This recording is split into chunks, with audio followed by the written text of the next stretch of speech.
Hello my dear friends, आज आपण पाहतोय 11th standard biology lesson number 4 that is kingdom Animalia. त्यामध्ये आज आपण पाहणार आहोत phylum Cnidaria and phylum Ctenophora.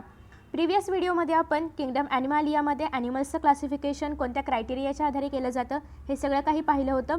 त्याचबरोबर आपण किंगडम ॲनिमालियामध्ये अकॉर्डिंग टू द बुक आपला जो फायलम फर्स्ट आहे दॅट इज स्पोरीफेरा त्याच्याबद्दल आपण इन्फॉर्मेशन पाहिली होती. आय होप की तुम्ही तो व्हिडिओ पाहिला असेल. नसेल पाहिला तर या ठिकाणी आय आयकॉन आहे, त्यावर जाऊन तुम्ही तो व्हिडिओ पाहू शकता. आफ्टर दॅट आज आपण पाहतोय phylum Cnidaria and phylum Ctenophora. So let us start. Previous स्टँडर्डमध्ये तुम्ही फायलम निडारियाबद्दल इन्फॉर्मेशन पाहिली असेलच. ती बेसिक इन्फॉर्मेशन होती, जसे की फायलम निडारियामधले ऑर्गॅनिझम्स कुठे पाहायला मिळतात, ॲक्वेटिक आहेत का, टेरेस्ट्रियल आहेत का, ते रेडियली सिमेट्रिकल आहेत, असिलोमेट आहेत का, सुडोसिलोमेट आहेत वगैरे वगैरे. सो ही जी काही बेसिक इन्फॉर्मेशन होती ती तुम्ही 10th स्टँडर्डला पाहिलेली आहे. आता आपण थोडंसं डिटेलमध्ये जाऊया. याच्यामध्ये फर्स्ट ऑफ ऑल आपण एक्झाम्पल्स पाहूया. तुम्हाला एक्झाम्पल्स माहिती असतीलच. हायड्रा आहे, जेलीफिश आहे, त्यासोबतच फॅसलिया ज्याला की आपण पोर्चुगीज मॅन ऑफ वॉर म्हणतो. नेक्स्ट आहे ॲडॅम्सिया, सी ॲनिमो पण म्हणतो आपण त्याला. त्यासोबतच आहे डिप्लोरिया ज्याला की आपण ब्रेन कोलर म्हणतो. सगळे जे काही कोरल्स असतात ते पण याच्यामध्ये इन्वॉल्व होतात. नेक्स्ट आहे गॉर्गॉनिया ज्याला की आपण सी फॅन म्हणतो. ओके, सो या ठिकाणी तुम्ही काही डायग्राम्स बघू शकता, जसं की हे जेलीफिशचं डायग्राम आहे. After that next first of all सगळ्यात पहिलं कॅरेक्टरिस्टिक म्हणजे निडारियामध्ये जे काही सगळे ऑर्गॅनिझम्स येतात ते स्ट्रिक्टली ॲक्वेटिक असतात, म्हणजे ते फक्त ॲक्वेटिकच असतात. पण त्यामधले काही मरीन असतील म्हणजे खऱ्या पाण्यामध्ये राहणारे, आणि काही फ्रेश वॉटरवाले असतील. ओके, नेक्स्ट आहे ससाईल. त्याच्यामधले काही ससाईल असतात. ससाईल म्हणजे काय की जे एका प्लेसवरून दुसऱ्या प्लेसवरती जात नाहीत. ओके, म्हणजे ते सपोज या ठिकाणी आहेत तर ते या ठिकाणी सेडेंटरी राहणार, तिकडून तिकडे उड्या मारणार नाहीत किंवा जाणार नाहीत. पण काही कसे असतात फ्री स्विमिंग, ते मात्र सगळीकडे फिरू शकतात. ओके, सो यांच्यामध्ये दोन प्रकार आहेत, एकतर मरीन असतील किंवा फ्रेश वॉटर असतील. त्याच्यामध्ये परत दोन प्रकार आहेत, एकतर ससाईल असतील म्हणजे कुठेही ते जाणार नाहीत, एका जागेवरती फिक्स राहणार, एका पोझिशनवरती फिक्स राहणार. हां, ते स्वतःची हालचाल दाखवणार, फक्त एवढंच की ते एका प्लेसवरून दुसऱ्या प्लेसवर जाणार नाहीत. नेक्स्ट आहे काही असतात ते free living. After that they show radial symmetry. आता ज्यांनी इंट्रोडक्शनवाला व्हिडिओ पाहिला असेल त्यांना माहिती असेल रेडियल सिमेट्री काय आहे. नसेल पाहिला तर ते आपण या व्हिडिओमध्ये पण रिटर्न पाहूया.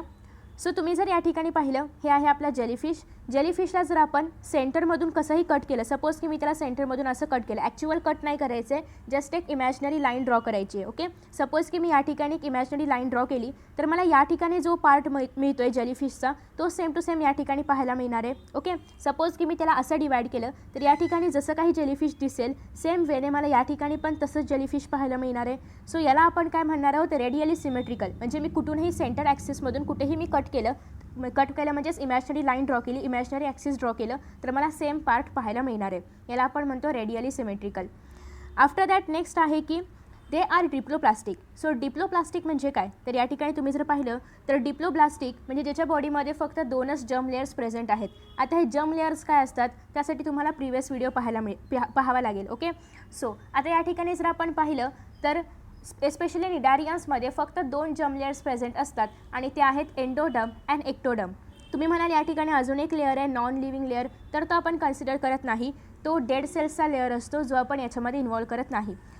बेसिकली आपले 3 लेअर आहेत, that is ectoderm, endoderm and mesoderm. जे ट्रिप्लोप्लास्टिक असतात त्यांच्यामध्ये हा मेझोडम प्रेझेंट असतो. जे डिप्लोप्लास्टिक आहेत त्यामध्ये फक्त हे दोघंच प्रेझेंट असतात. ओके, त्यामुळे त्यांना डिप्लो म्हणतात ना. डिप्लो याचा अर्थ काय 2. Okay, next after that next असं आहे की with blind sac body plan. So आता हे पण मी प्रिव्हियस व्हिडिओमध्ये सांगितलं होतं. आता हा आहे हायड्रा. हायड्रामध्ये तुम्ही जर पाहिलं तर या ठिकाणी एक सायकलाइक स्ट्रक्चर आहे, म्हणजे थोडक्यात पिशवीसारखं स्ट्रक्चर आहे. ओके, सो पिशवी किंवा गोणी टाईप स्ट्रक्चर आहे. या ठिकाणी हायड्रा जे काही फूड या माउथमधून घेईल, एकच ओपनिंग फक्त प्रेझेंट असतं, ते पण माउथचं. जे काही हायड्रा यामधून फूड घेणार आहे आतमध्ये तर त्याचं डायजेशन ॲब्झॉर्प्शन सगळं काही या स्पेसिफिक रिजनमध्ये केलं जाणार आहे आणि याला आपण सॅकलाइक स्ट्रक्चर म्हणतो. आणि म्हणून हे जे निडारियन्स आहेत त्याच्यामध्ये हायड्राचं इमेज आपण पाहिलं तर हे कसं दाखवतात, सॅकलाइक बॉडी प्लेन दाखवतात. आफ्टर दॅट नेक्स्ट आहे की animals exhibit 2 body forms. 2 body forms म्हणजे काय, यांची बॉडी 2 प्रकारची असते. आता जर तुम्ही पाहिलं जेलीफिश या ठिकाणी पाहू शकता. जेलीफिश तुम्ही जर पाहिलं तर याला पाहिल्यावर तुम्हाला काय आठवते, like umbrella something. Okay, so हे कसं आहे, अम्ब्रेला लाईक आहे. दुसरं जर आपण पाहिलं हायड्रा, अशा पद्धतीचं काहीसं असतं ते.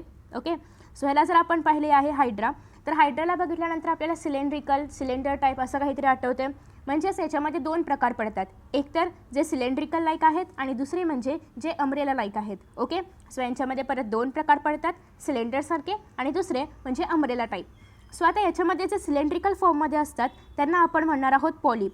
जे सिलेंडर टाईपमध्ये असतात, सिलेंड्रिकल टाईपमध्ये असतात, जसं की हायड्रा आहे त्याला आपण म्हणणार आहोत पॉलिप, आणि जे जेलीफिशसारखे अम्ब्रेलासारखे असतात त्यांना आपण म्हणणार आहोत मेड्युसा. ओके, पुन्हा एकदा सांगते, या ठिकाणी एक नोट करून घ्या कुठेतरी की जे सिलेंड्रिकल टाईपमध्ये असतात त्यांना आपण म्हणणार आहोत पॉलिप, आणि जे अम्ब्रेलावाले असणार आहेत त्यांना आपण म्हणणार आहोत मेड्युसा. ओके, सो आता याच्यामध्ये हायड्रा काय येणार आहे पॉलिप, आणि जेलीफिश येणार आहे मेड्युसा.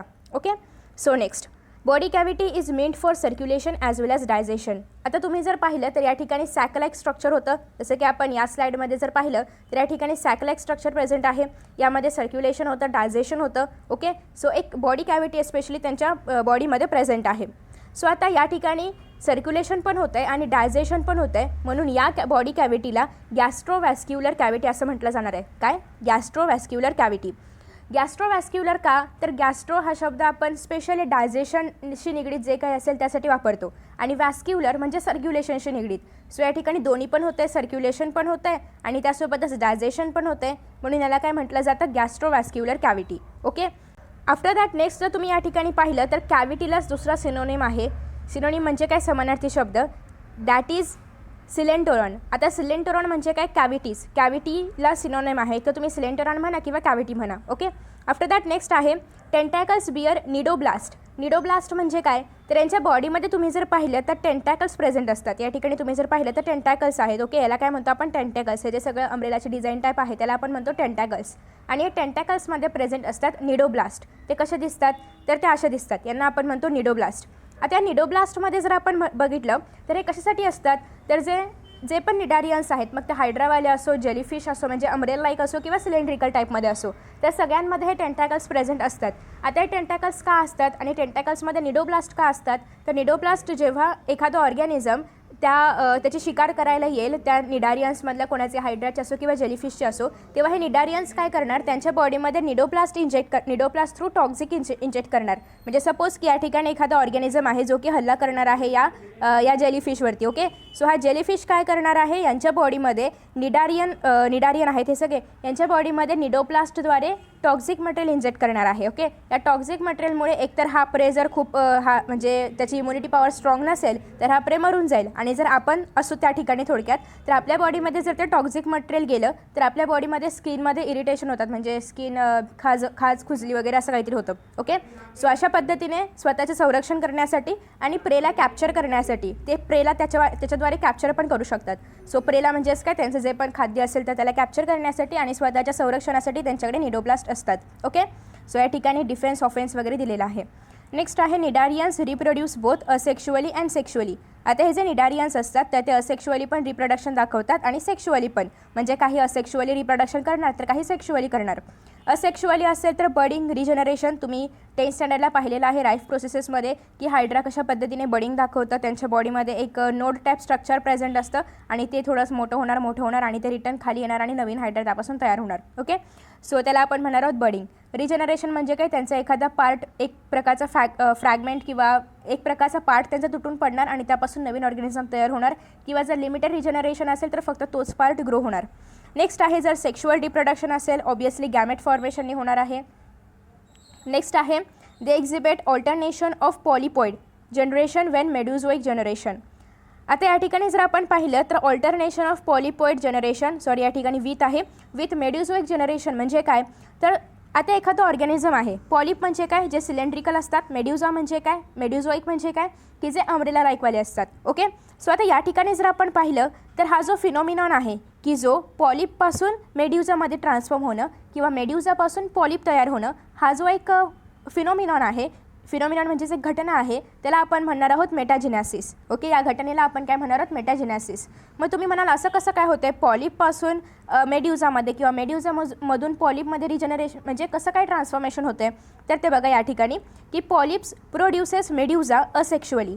जर पॉलिप्स असेक्शुअली रिप्रोडक्शन करत असतील त्यापासून मिळणार आहे मेड्युझा, आणि जर मेड्युझा सेक्शुअली रिप्रोड्यूस केलं तर त्यापासून मिळणार आहे पॉलिप्स. ओके, म्हणजे पॉलिप्सनी जर असेक्शुअली रिप्रोडक्शन केलं तर आपल्याला मेड्युझा मिळू शकतं, आणि जर मेड्युझामधून सेक्शुअली रिप्रोडक्शन झालं तर आपल्याला पॉलिप्स मिळू शकतात. ओके, तर अशा पद्धतीने यांच्यामध्ये एक प्रोसेस होत असते, एक फिनॉमिनॉन होत असतं ज्याला की आपण मेटाजेनेसिस म्हणतो. त्यालाच आपण ऑल्टरनेशन ऑफ पॉलिपॉइड म्हणजे काय, पॉलिप्सचं कन्व्हर्जन विथ मेडिझोइक जनरेशन असं आपण त्याला म्हणणार आहोत. ओके, सो हा एक प्रकारचा फिनॉमिनॉन आहे. नेक्स्ट या ठिकाणी निडोप्लास्टचं स्ट्रक्चर मी तुम्हाला पुन्हा एकदा एक्सप्लेन करते. हे आहेत निडोप्लास्ट. बिफोर डिस्चार्ज म्हणजे काय, आता ते डिस्चार्ज करत नाही आहेत, म्हणजे त्यांच्यासमोर कोणतंही प्रे वगैरे काय आलेलं नाही आहे. सो ते शांत आहेत, देवासारखी शांत बसलेले आहेत. आता त्यांच्यासमोर एखादं प्रे आलं, त्यांना सिक्युरिटी पर्पजसाठी बाहेर यायचं आहे, मग तेव्हा ते अशा पद्धतीने त्यांच्या बॉडीमध्ये जे स्ट्रक्चर आहे तर ते बाहेर येतं. ओके, आता हे जर तुम्ही पाहिलं, हे जे थ्रेड लाईक ट्यूब आहे तर ते बॉडीमध्ये टॉक्सिक मटेरियल इंजेक्ट करणार आहे प्रेच्या बॉडीमध्ये. आता याच्यामध्ये एक न्यूक्लियस आहे, लेसो प्रेझेंट आहे आणि बरेचसे अजून काही मटेरियल्स प्रेझेंट आहेत, सेल ऑर्गॅनल्स वगैरे प्रेझेंट आहेत, जसे की सायटोप्लाझम वगैरे आहे. तर या सगळ्यापेक्षा आपल्याला सगळ्यात महत्त्वाचं काय आहे, याच्यामध्ये एक थ्रेड लाईक स्ट्रक्चर आहे जे की बॉडीमध्ये टॉक्सिक मटेरियल इंजेक्ट करू शकतो. Okay, after that next spines आहेत, हे टोचणार. ओके, स्पाइन्स पण दिलेले आहेत. नेक्स्ट जर आपण पाहिलं या ठिकाणी, 1 मिनिट नेक्स्ट जर आपण पाहिलं या ठिकाणी तर इथे आहे आपलं जेलीफिश. जेलीफिशमध्ये हे आहे अम्ब्रेला लाईक स्ट्रक्चर, याच्यामध्ये ओरल आर्म्स प्रेझेंट आहेत, हे आहेत टेंटॅकल्स. ओके, सो जेलीफिशला दुसरं एक नाव आहे ते म्हणजे ॲव्रेलिया. ओके, आफ्टर दॅट नेक्स्ट तर आपण या ठिकाणी जर्म लेयर्स पाहिलेले आहे, सॅकलॅक स्ट्रक्चर काय असतं ते पाहिले, रेडियल सिमेट्रिकल काय असतं ते पाहिले. आफ्टर दॅट नेक्स्ट आता आपण पाहणार आहोत टेनोफोरा. टेनोफोरामध्ये जर आपण पाहिलं तर तुम्ही टेनोफोरा 10th स्टँडर्डला याचा अभ्यास केला नसेल. का केला नाही, तर याचा अर्थ असा की टेनोफोरा एक मायनर फायनम आहे. मायनर म्हणजे काय, याच्यामध्ये खूप मोठ्या प्रमाणामध्ये ऑर्गॅनिझम्स प्रेझेंट नाही आहेत. जसं की आपण निडारियामध्ये पाहिलं, प्रचंड प्रमाणामध्ये ऑर्गॅनिझम्स निडारियामध्ये येतात, पण टेनोफोरामध्ये खूप थोडेसे ऑर्गॅनिझम्स, ओन्ली फ्यू ऑर्गॅनिझम्स येतात, त्याच्यामुळे याला आपण मायनर फायलम म्हणतो. ओके, सो आता याचे काही एक्झाम्पल्स आहेत, 2च एक्झाम्पल आपल्याला बाय हार्ट करायचे आहेत. प्ल्युरोब्रॅकिया. ओके, प्ल्युरोब्रॅकिया आणि नेक्स्ट आहे टेनोप्लाना. आता याचं नावच टेनोफोरासारखं टेनोप्लाना आहे, so you can remember it. Next आहे these are commonly called comb jellies or sea walnuts. याला आपण कॉमन शब्दामध्ये काय म्हणतो, कॉम जेलीज, कारण हे जेली टाईप पण प्रेझेंट असतं, आणि सी वॉलनट्स म्हणजे कडक, वॉलनट टाईप कडक पण असतात. सो 2 प्रकारचे आहेत, एक तर कॉम जेलीज आणि दुसरा आहे sea walnut. These are exclusively marine and free swimming. हे कसे आहेत, एक्सक्लुझिव्हली म्हणजे यांच्यामधले सगळे कसे आहेत, मरीन आहेत, आणि सोबतच हे सगळे फ्री लिव्हिंग आहेत किंवा फ्री स्विमिंग ॲनिमल्स आहेत, म्हणजे कुठेही फिरू शकतात, सेडेंटरी नाही आहेत, एका प्लेसवरती अटॅच नाही आहेत निडारियासारखे. नेक्स्ट आहेत बॉडी इज डिप्लोब्लास्टिक. डिप्लोब्लास्टिक म्हणजे काय, यांच्या बॉडीमध्ये फक्त 2च जर्म लेयर्स प्रेझेंट आहेत, that is ectoderm and endoderm. Radially symmetrical, same जेलीफिशप्रमाणे रेडियली सिमेट्रिकल आहेत, कोणत्याही ॲक्सेसवरून कट केलं सेंटरमधून जाऊन तर त्यांचे सेम पार्ट्स तयार होणार. बॉडीमध्ये ब्लँड सॅकलॅक बॉडी प्लेन आहे, मगाशी दाखवल्याप्रमाणे हायड्रामध्ये असतं त्याप्रमाणे. नेक्स्ट आहे animals have tissue level organisation. हे टिश्यू लेवल काय असतं, आपण जर प्रिव्हियस व्हिडिओमध्ये तुम्ही पाहिलं असेल तर त्यामध्ये आपण पाहिलं होतं पोरीफेरामधले जे काही ऑर्गॅनिझम्स असतात त्या ऑर्गॅनिझम्समध्ये फक्त सेलच प्रेझेंट असतात. ओके, टिश्यू वगैरे काही प्रेझेंट नसतं. पण आता पोरीफेरानंतर काय येते, निडारिया, त्यानंतर काय येते टेनोफोरा, म्हणजे इव्हॉल्युशन होतं आहे. सो या इव्हॉल्युशनमध्ये काय झालं, निडारियान्समध्ये हे सगळे सेल्स एकत्र येऊन त्यांनी काय तयार केलं, टिश्यू तयार केलं. ॲज यू नो, माहिती असेल तुम्हाला, पण पुन्हा एकदा सांगते की सगळे सेल्स म्हणजे same function, same structure, same ओरिजिनवाले सेल्स एकत्र येऊन टिश्यू तयार करतात. सेम फंक्शनवाले, सेम स्ट्रक्चरवाले टिश्यू एकत्र येऊन त्यापासून एक ऑर्गन तयार होतो. सेम फंक्शन करणारे ऑर्गन एकत्र येऊन ऑर्गन सिस्टम तयार होते. बऱ्याचशा सिस्टम्स एकत्र येऊन त्यापासून एक बॉडी तयार होते. ओके, सो आता जेव्हा बरेचसे सेल्स एकत्र आले तेव्हा टिश्यू तयार झाले. मग पोरीफेरामध्ये फक्त सेल्स प्रेझेंट होते, बट निडारिया किंवा टेनोफोरामध्ये काय झाले, टिश्यूज पण आले. सो त्याच्यामुळे या ठिकाणी लिहिलेलं आहे की टिश्यू लेवल ऑर्गनायझेशन यांच्या बॉडीमध्ये प्रेझेंट आहे. Locomotion is carried out by 8 rows of ciliated comb plates. Locomotion म्हणजे काय, मुवमेंट, एका प्लेसवरून दुसऱ्या प्लेसवर जाण्याची मुवमेंट. तर मुवमेंट करण्यासाठी जसे की आपल्याला 2 पाय आहेत त्याप्रमाणे त्यांच्याकडे 8 rows प्रेझेंट असतात. Ciliated comb plates. सिलिएटेड म्हणजे काय, त्यांच्या बॉडीवर सिलिका म्हणजे थोडक्यात केसांसारखं structure. Okay, hair like structure त्यांच्या बॉडीमध्ये प्रेझेंट आहे लोकोमोशनसाठी. Characteristic feature of ctenophores is bioluminescence. What is bioluminescence? Bioluminescence म्हणजे असे ऑर्गॅनिझम्स की जे लाईट प्रोड्यूस करतात. काय प्रोड्यूस करतात, लाईट. जे ऑर्गॅनिझम्स लाईट प्रोड्यूस करतात आणि जे जे टेनोफोरामध्ये येतात त्यांना आपण म्हणणार आहोत बायोल्युमिनेसेन. जसं की या ठिकाणी तुम्ही जर पाहिलं तर या ऑर्गॅनिझम्सच्या बॉडीमधून लाईट प्रोडक्शन होते. बरं, आता हे लाईट का प्रोड्यूस करतात, तर एकतर आपल्या प्रेला अट्रॅक्ट करण्यासाठी, आपल्या खाद्याला अट्रॅक्ट करण्यासाठी किंवा स्वतःच्या सिक्युरिटी पर्पजसाठी हे लोक लाईट प्रोड्यूस करतात. ओके, जसं की प्ल्युरोब्रॅकियामध्ये तुम्ही लाईट पाहू शकता. नेक्स्ट आहे, आय होप की तुम्हाला या शब्दाचा अर्थ कळला असेल. लाईक निडारियन्सप्रमाणे ctenophores also exhibit extra and intracellular digestion.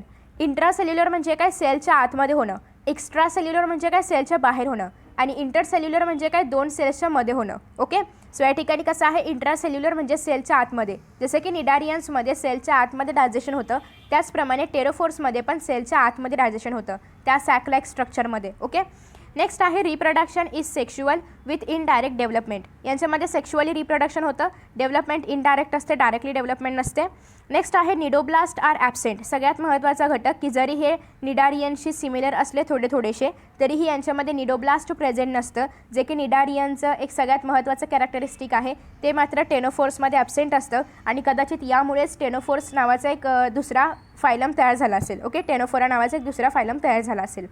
So आता या ठिकाणी जर आपण पाहिले यांच्यामध्ये निडोब्लास्ट नसतात आणि निडोब्लास्ट नसतात म्हणून यांना आपण ए निडारियन्स म्हणतो. का तर निडारियन्सचा निडोब्लास्ट एक सगळ्यात महत्त्वाचं कॅरेक्टरिस्टिक आहे आणि ते प्रेझेंट नसल्यामुळे आपण यांना ए निडारियन्स म्हणतो. एचा अर्थ काय, नसणारे, म्हणजे निडारियन्स नसणारे. जे निडारियन्स नाही तर ते टेनोफोरामध्ये येतात. Okay, after that they have colloblast. त्यांच्यामध्ये काय नाही आहेत, निडोब्लास्ट नाही आहेत. मग निडोब्लास्ट नाही तर सिक्युरिटी पर्पजसाठी काहीतरी असायला पाहिजे, म्हणून यांच्यामध्ये या टेनोफोरामध्ये काय प्रेझेंट आहे, कोलोब्लास्ट. कोलोब्लास्टचं स्ट्रक्चर थोडंसं एकदम थोडंसं कुठेतरी सिमिलर आहे कोणाशी, निडोब्लास्टशी. सो आता या ठिकाणी तुम्ही जर पाहिलं तर ते आहे स्ट्रक्चर, याच्यामध्ये न्यूक्लियस वगैरे सेल असल्यामुळे सगळं काही प्रेझेंट आहे, रूट वीट प्रेझेंट आहे. नेक्स्ट या ठिकाणी आपण जर पाहिलं तर एक स्पायरल फिलामेंट आहे, जस्ट लाईक न्यूक्लियससारखं. स्ट्रेट फिलामेंट आहे, हे जे आतमधलं आहे डार्क ब्लॅक कलरचं आणि ग्रे कलरचं आहे तर ते आहे स्पायरल फिलामेंट.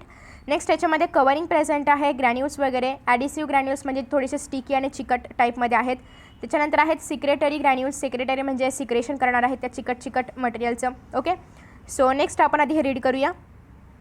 नेक्स्ट असं आहे की instead they have colloblast sticky cells. मी सांगितल्याप्रमाणे की हे स्टिकी मटेरियल बाहेर फेकतात या ग्रॅन्युल्समधून. ओके, ॲडिसिव्ह म्हणजे स्टिकी. सो हे आहेत sticky cells to capture prey capture करण्यासाठी यांच्यामध्ये कोलोब्लास्ट प्रेझेंट असतात. Ctenophora is represented by very few members. याच्यामध्ये खूप कमी मेंबर्स येतात आणि त्यामुळे त्याला आपण एक मायनर फायला म्हणतो, म्हणजे छोटासा फायला की ज्याच्यामध्ये जास्त ऑर्गॅनिझम्स प्रेझेंट नाही आहेत. Okay, so in this way या पद्धतीने आजच्या या व्हिडिओमध्ये आपण निडारियन्स पाहिलेले आहेत, टेनोफोरा पाहिलेले आहेत आणि आय होप की तुम्हाला हे दोन्ही पण फायलम समजले असतील आणि व्हिडिओ आवडला असेल. व्हिडिओ आवडला असेल तर हवं असेल तर लाईक करा, शेअर करा, त्यासोबतच सबस्क्राईबही करू शकता. कमेंट्स करून सांगा व्हिडिओ कसा वाटला. Thank you so much for watching this video. ज्यांना हे सगळे तुम्ही सिरीज कंटिन्यू पाहताय की फायलम कंटिन्यू पाहताय तर या ठिकाणी तुम्हाला एंड स्क्रीनमध्ये नेक्स्ट व्हिडिओ पाहायला मिळेल. सो ज्यांना वन शॉट व्हिडिओ पाहिजे ते असे एंड स्क्रीनवरती क्लिक करत जा, वन शॉट व्हिडिओ तयार होईल. So thank you for watching this video. See you in next video. Bye bye.